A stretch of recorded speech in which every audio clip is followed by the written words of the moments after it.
Many companies they hold 3 to 7 days of finished good stock to meet the customer's demand. In fact, a lot of automobile OEMs they ask their vendors, tier one vendors, to hold 7 days or 5 days of stock to avoid the line stoppages in their unit. And many people they think that this is called as just in time production. Is this the just in time production? What we are trying to do is we are trying to hold some stock to avoid the line stoppages at the customer end. This is not a just in time production. So what is just in time production?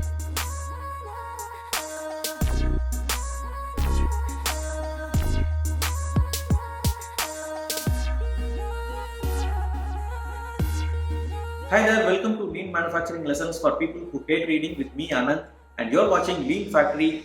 And today in this particular video we will be talking about just-in-time production. So what is just-in-time production according to us? A just-in-time production means whenever a customer places an order, the raw material starts flowing into the operations and it reaches the finished goods stage. That's called as a just-in-time production. A typical just-in-time production means we don't have any waiting. The product does not wait in between the operations. The changeover times are very less. We are looking at quick changeover methods to reduce the changeover time. Then there are no defects, right? There is no defects or rejections in the process. All the components are 100% first time accepted. There is no breakdown of machine. Right? So there is no stagnation in between the processes. We are looking at how a river flows, right?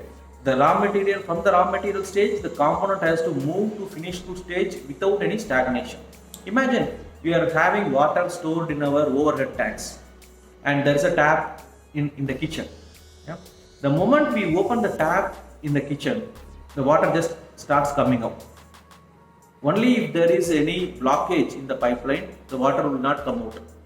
Otherwise, the moment we open the tap, water just starts to come out of the tap. This is how our production should be. This is called as just-in-time production. How can we reduce all these wastes in between these operations so that the product flows from raw material to finished goods in a continuous motion? So we can actually implement just-in-time production through continuous flow by eliminating a lot of these waste. In fact, you would be remembering there are 7 types of waste in any manufacturing company. If you want to learn more about these 7 types of waste, you can click the link here so that you will get to know more about these 7 types of waste. I hope this particular video was very useful to you.